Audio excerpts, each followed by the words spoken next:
Ang intense ng mga kaganapan ngayon sa abot kamay na pangarap sapagkat magigising na si Don Pepe at dito nga ay ikakagulat niya ang taong dadalaw sa kanya.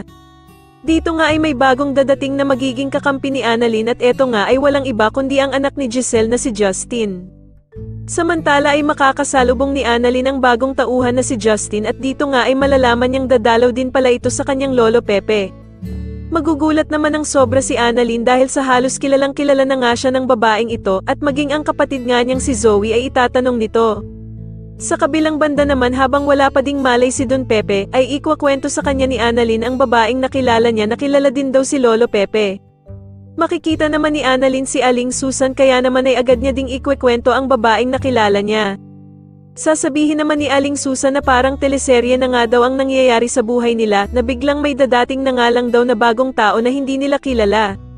Sa kabilang banda naman ay susundin na nga ng tuluyan ni Lynette si Doc Carlos na magpatingin na kay Doc Dennis dahil sa mga kakaibang nangyayari sa kanya. At dito nga ay sasabihin ni Doc Dennis ang naging resulta ng pag-check up niya kay Lynette at dito nga ay meron daw itong anxiety dahil sa traumang nakuha ni Lynette sa mga holdupper.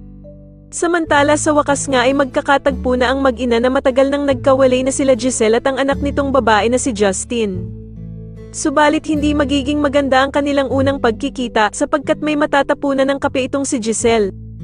Kaya naman ay sisermonan siya ni Justin at pagsasalitaan siya nito ng hindi maganda. Sa tingin niyo maging kakampi nga kaya talaga nila Annalyn ang bagong tauhan na si Justin o maging kakampi ito nila Zoe at Moira, mas lalo na nga talagang nagiging exciting ang mga susunod na kaganapan kaya naman ay mas lalo pa nating abangan ang mas lalong gumigandang abot kamay na pangarap. Maraming salamat po sa inyong panonood at sana po ay masubscribe niyo ako. Maraming salamat po.